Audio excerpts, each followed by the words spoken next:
In this video, I am going to be talking about 7 highly effective strategies to help reduce anxiety. I'm Orla Kirby, I am a therapist, and I specialise in helping people to move themselves away from severe anxiety and/or OCD. Okay, so what are these 7 strategies then? Number 1 is how meditation can help to reduce anxiety. Number 2 is how small positive actions can help to reduce anxiety. Number 3 is how using your imagination differently can help to reduce anxiety. Number 4 is how increased self-awareness can help to reduce anxiety. Number 5 is how improved self-communication can really help to bring down and reduce anxiety. Number 6 is how forgiveness and letting go and release can really help to bring down anxiety, to reduce anxiety. And 7, how professional help can help a huge amount to bring down anxiety.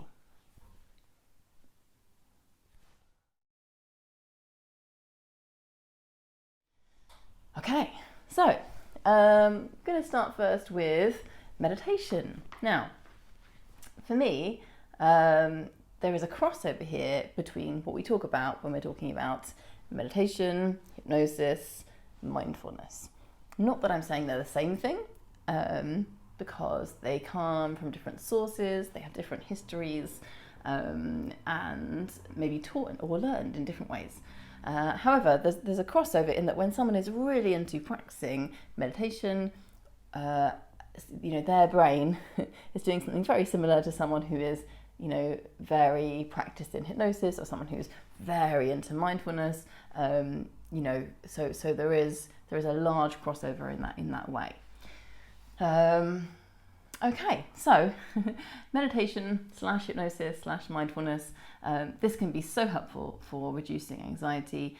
I think really for it to work effectively, you want to establish daily practice. Even 10 minutes though can make a big difference. So sometimes people think for it to work they have to give half an hour in the morning and half an hour in the evening, or and that's a lot of time. And while that would be fantastic, you can actually make a big difference with even a small amount of time. So I would say 10 minutes each morning is enough to make a huge difference in terms of how you're using your mind.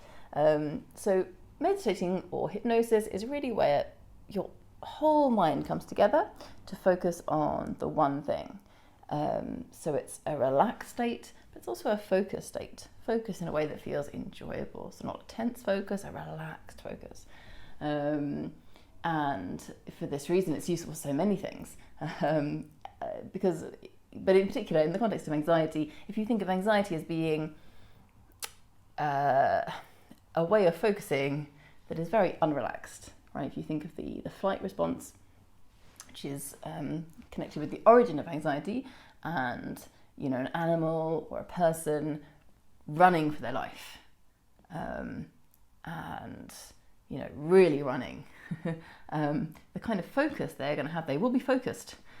Certainly, if you look behind you and there is, a bear running after you, you're going to be focused on that bear. But your focus is not going to be relaxed. Possibly if you had a huge amount of training, maybe it would be, but probably not.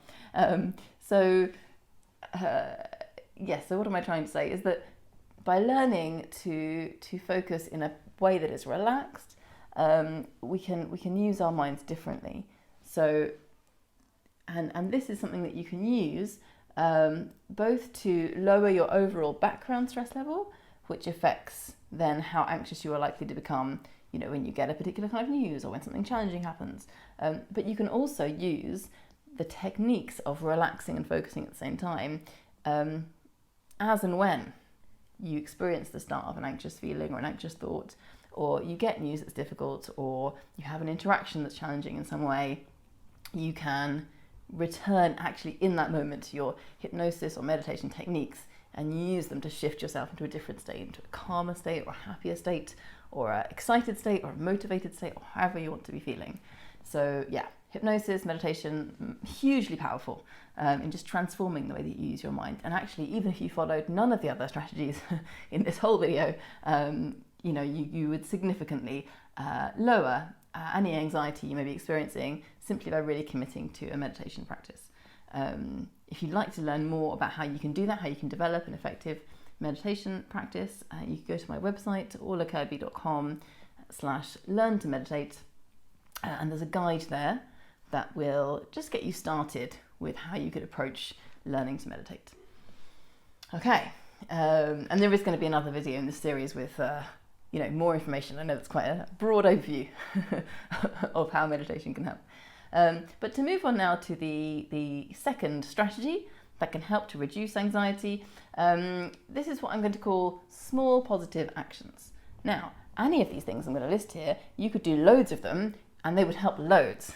But the point that I want to make is even doing a very small amount of any of these actually, or a small amount of all of them, is going to make a significant impact in terms of bringing down anxiety, reducing anxiety.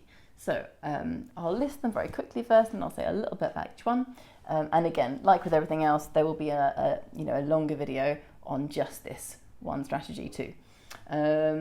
Okay, so creativity, using a skill, seeing people you like, writing down 10 good things that have happened every day, being active, being outside, right? Might not be a surprise that these things help. You might have heard of these as good ideas before, but you might be surprised by how much they help, particularly if we engage with these things again and again over time. So briefly, what does creativity help? When we're being creative, we are active in the cortex, in this top part of our brain, and that is helpful in terms of moving you away from the part of your brain most connected with anxiety, right? The earlier brain that you might have heard called the chimp brain or the lizard brain. Quite simply, by engaging richly in a creative activity, we move brain activity into this cortex area, and then we can be less dominated or less controlled by anxiety or by the beginnings of anxious thoughts, simply because we are using our brain in a different way. Same goes for skill. All of our complicated skills are based here in our cortex. So your language skills, for example, your ability to play a certain sport or to play an instrument or to, build something, or anything that's a complex skill, it's going to be stored here in your cortex. So again, you're becoming active in your brain in a different way than you would be active in your brain if you're being led by anxiety. So it's prompting a different kind of engagement with your brain. It's so helpful for moving you out of anxiety. And over time, the effect of this builds up. Seeing people you like, that might just be, you might think, I know that already. And yes, absolutely. Yeah, we just enjoy it, right? It's very, very helpful in a basic kind of way. Also over time, again, it is helping us to build stronger, richer networks in this top part of our brain, the cortex. And over time, this is very helpful, not just when we are seeing those people, but the whole of the time. Actually, it's very helpful to the way that our brain is working, because the kind of communicating part of our brain is the cortex, and also the empathizing part of our brain, so kind of reaching out and being able to imagine someone else's situation, which we might do if we're with a close friend, is also in this top part of the brain. And the more active we become here, the more easy it is, the lower your anxiety levels will be to start off with, and also the easier it will be in any one moment to move yourself away from anxiety. Writing down 10 good things a day. I might actually make a whole video on this one, because this is hugely helpful. And whenever I ask clients to do this, people are always resistant. People never want to do it, but people are always surprised by the huge impact this has. I say 10 things just because it pushes you a bit. Sometimes it's easier to think of 3 things, so that might feel like not that much is changing in your brain. 10 things, unless you've practiced this before, you're going to have to stop and think. You may have to examine things in a different way. You might have to get curious about what's happening. It's going to prompt a different kind of brain activity. And again, it's going to strengthen cortex-led activity.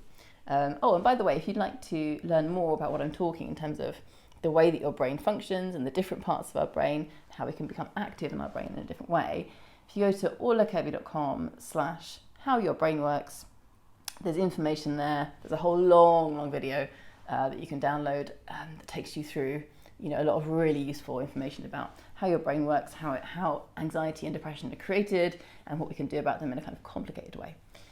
Okay,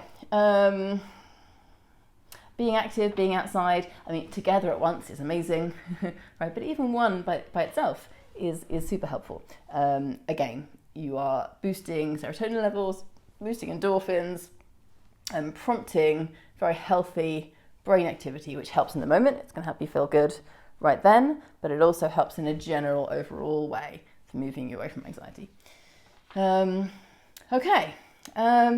The third strategy then is using your imagination differently. So, of course, when we're anxious, we are using our imagination.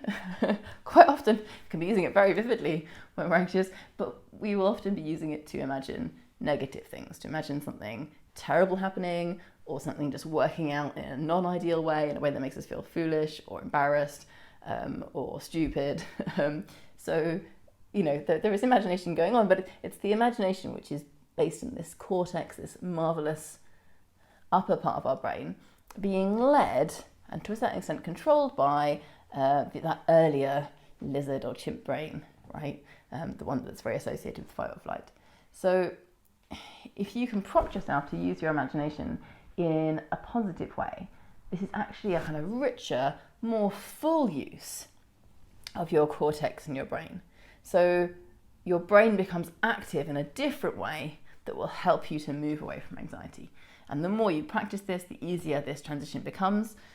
And essentially, this revolves around creating, first of all, very positive visualizations of the future, 5 years, 10 years, or next week, whenever you like, and engaging with really positive memories of the past. And then being able to redirect to those. And this is just a very helpful thing to learn how to do. It's also worth learning more about how you can make those scenes really vivid and really compelling to yourself. And that's something you can learn how to do. Not everyone feels like they are naturally imaginative, some people really do, but actually we all have an amazing imagination, and learning how to use it and use it in a deliberate, positive way is very valuable for moving yourself away from anxiety. Again, as with all the other points, there's going to be a whole video in this series on using your imagination to move yourself away from anxiety, so I recommend you watch that one too. Okay, the fourth strategy then is self-awareness. So, self-awareness, this is also another thing that can help us to move away from anxiety and to reduce anxiety.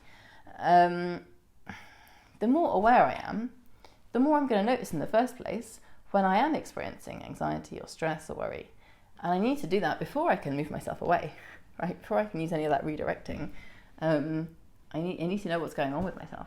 And often, unfortunately, one of the effects of anxiety can be that we're not that connected to what's going on with ourselves, psychologically, emotionally, physically even. So practicing awareness, just stopping every now and then and seeing, oh, how am I? And again, in the video on this approach or strategy specifically, I'll go into more detail on how you do that. But this just checking in with ourselves is very valuable. I also mean self-awareness in terms of just knowing more about like how you work, and part of that is understanding how people work generally. So how does the mind work? Again, you can go to orlakirby.com/how your brain works, and hear a lot of information there about how the human brain works. And of course, that's learning about yourself because you have one. You have a human brain. Also, what about you specifically? Like, what are your passions? What are your interests? What do you love doing? What do you not love doing? The more we can learn about ourselves, the more we can follow what we want, follow what we're excited about, follow what brings us joy. And this is another way to lead yourself away from anxiety, is to move in the direction of what you want, of what you believe in, of what's important to you, of what you love. So I think that's very important to say. And again, actually, there's other specific things you can learn about yourself using, for example, personality tests. The whole range of those, millions of them. There's two that, well, one isn't really a personality test. There's one personality test that I use a lot with clients, which is Terence Watts's one, Warrior, Settler, Nomad, if you've come across that before. And also I tend to, at the very beginning of working with clients, go through and find out where they are in terms of visual, kinesthetic, which is like feelings and feel of something, auditory or auditory digital, which is self-talk, how us kind of talking to ourselves or repeating information to ourselves. And knowing where you are there in terms of your preference or what you're using most to process information is, again, a way of being aware of yourself, how you're functioning, how you're communicating, the kind of way that you think as compared to how other people think. And this is so valuable to know, and can be very reassuring and calming, because if I know about myself, I think in this way and I have this kind of personality, maybe that helps me not compare myself negatively so much as someone else, because I can then just see, actually just different kinds of people, and I couldn't really be like they are or do that thing the way that they are.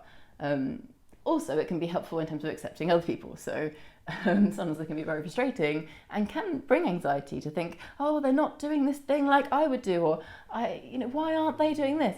And an understanding of personality types, and also of this kind of visual, auditory, kinesthetic, auditory digital breakdown, and other personality work too, can help us to know, actually, it's okay. They're different from me.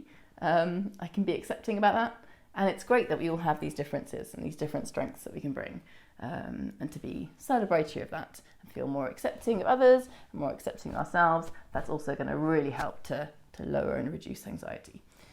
Okay. And if you go to orlakirby.com// who am I? That's right. So orlakirby.com/who am I? You can find some information there on personality type and this kind of visual, auditory, kinesthetic thing I was talking about, so you can, work that out a bit for yourself. Okay, so the fourth, it's not the fourth, is it? Fifth strategy now is self-communication. So this is based on self-awareness, and looking now at how we communicate with ourselves. Shifting this in a positive way, in a beneficial way, can be huge for bringing down and lowering anxiety. So there will be more information on how to do that in the video specifically about how self-communication can help reduce anxiety. So do watch that one too. But just very briefly, think, what is my tone of voice to myself? Right? What is my tone of voice to myself generally? And then also, what is my tone of voice to myself when I'm anxious? Is it kind, supportive? Is it quite harsh and critical? Not so big difference. And then, of course, we probably all go between those. But what are you doing for most of the time? How are you talking to yourself? And how does that, how does that change through the course of the day or the course of a month? And what are you saying? What words, what phrases are you using? Does anything come up for you again and again? What are you repeating to yourself? And what does that mean to you? What story is behind that? Some investigative work here, and then changing whatever we want to change can be super powerful for reducing and bringing down anxiety. And eventually it's possible to, if we want to, anything we want to change, to start answering back, first of all, with a different tone of voice or a different statement or what have you. And then eventually learning how to interrupt those patterns and shift in a really different direction so that we are talking to ourselves very differently and communicating with ourselves differently. Okay. The sixth point now, the sixth strategy, is how forgiveness and release and letting go can help reduce anxiety. Now this is huge. This is a big part of the work that I do with people as a therapist. I work on all the other points that we just mentioned too. Yes, and forgiveness is huge. And I think the important thing to remember about forgiveness is that it's not necessarily for the other person. Even if someone has acted to you in a way that is unacceptable, is terrible even, there's a lot to be said for being able to let go of the emotion surrounded with that's surrounded with, simply for yourself, and your own stress level, your own anxiety level. We are more impacted than we think often by emotion that we're holding on to from things that happened in the past. And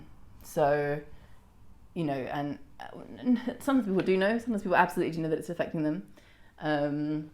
Will be aware very aware my anxiety now is related to this thing that I struggle to let go of from what happened in the past. Sometimes it's very clear. Other times it's not clear. And people either think that they have already forgiven and let go and they haven't quite or not fully, or they might just not even be considering it as a cause. They might think, my anxiety is to do with my job now, or my anxiety is about this exam that I'm struggling with, and not think about this thing from 10 years ago, where they experienced a high level of negative emotion and haven't released that. And it may be that something about the situation they're in now is triggering that memory or bringing them back to that memory, or just that anyway, the weight of carrying it around is using up so much mental and emotional space and energy. If you think, it's almost like playing 100 different films in your head constantly, right?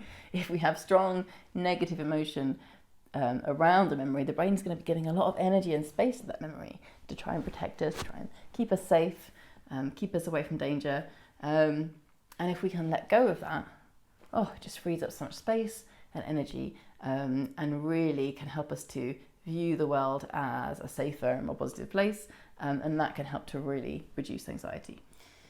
And there will be some strategies for practically doing this in the video that's specifically about release and letting go. That's quite complicated to get into here, I think.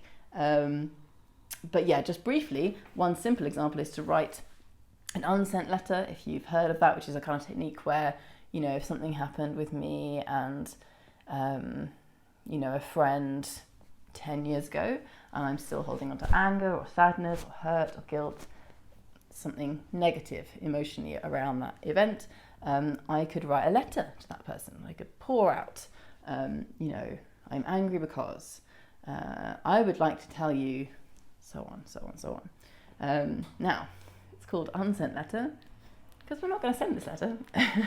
That might have all kinds of negative consequences, and often isn't the most useful way to go, particularly, depending on, sometimes, of course, there are things that need resolving if it's a very present day ongoing relationship, if it's to do with the person that you're married to or in a relationship with, or someone you see all the time. But often actually the main work that needs to happen is in our own minds, in our own heads, in terms of how we feel about that thing that happened before. Okay, so that's one example, the unsent letter, and there's more examples around how you can do forgiveness work by yourself, and what it means and how it's helpful in the video specifically about forgiveness and how that can help to reduce anxiety. Okay, so this brings me to the last point now, which is how professional help can help reduce anxiety. Now, there's just such a range of experience and skill and knowledge out there. So for example, one option would be therapy, and within that even there's 100 different kinds of therapy, so many. Then coaching is something else that people can find helpful for lowering and bringing down anxiety. Also acupuncture, energy work. You could of course go and see your doctor or a GP, and they may well be able to refer you to services. And you could go on a meditation training course or go to a meditation class. Now those are just some examples, of course there's others beyond that too. There's such a wealth of really great stuff that can help, I suppose is what I'm trying to get across here. And of course I recognise that not everyone can afford to pay to access this kind of help. But if you can, I would consider allowing yourself to access all of the skill and expertise that's out there. And there are a few reasons for this.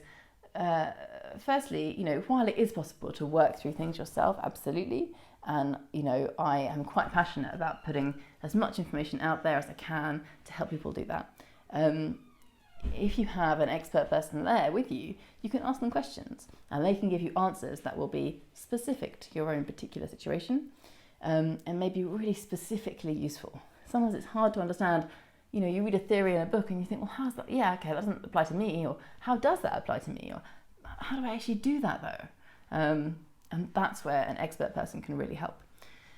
Also, and I suppose I am perhaps more talking about therapy than the other practices here, because that's what I know more about. But some of it may cross over to the other practices too. If you're working with an expert person, it can help you become aware in the moment of certain things you're saying, either to yourself or other people, certain ways you're behaving, in a way that's hard to notice about ourselves, right? We don't see ourselves very clearly the whole time. And then, specifically to give you guidance on how to change whatever you want to change, right? If you do notice something that you think, oh, wow, I didn't even realise I did that, and I definitely want to change that, or I really do know that I want to change this, and you knew already, you can get really great guidance on exactly how to shift that particular thing that is causing you trouble. And part of that is the outside perspective, is it just, and being trained to use that outside perspective in a useful way with boundaries. And part of it is the training that an expert person is going to have and the practical experience of how to guide someone through a process so that you don't have to be doing it all by yourself. And then lastly, I would say that a professional person, an expert person, is going to be able to use their skills actually in the moment to do things that will help. So that actually there are certain things that would just be impossible to do for yourself. For example, of course, an acupuncturist is going to be actually doing certain things to you, right? In what I do in NLP, for example, there are quite a lot of NLP techniques where you can't really do it to yourself. It's to do with a lot of very complex language and communication work that involves the other person, as a partner, really. So I would say there's a lot to be said for reaching out and taking advantage of this wealth of professional knowledge and experience and skill that exists. Okay, so I'd love you to watch the other videos in this series. You'll get more information then on each of those points that I've covered, all those 7 strategies to help reduce anxiety. Thank you very much for watching this video, and goodbye for now.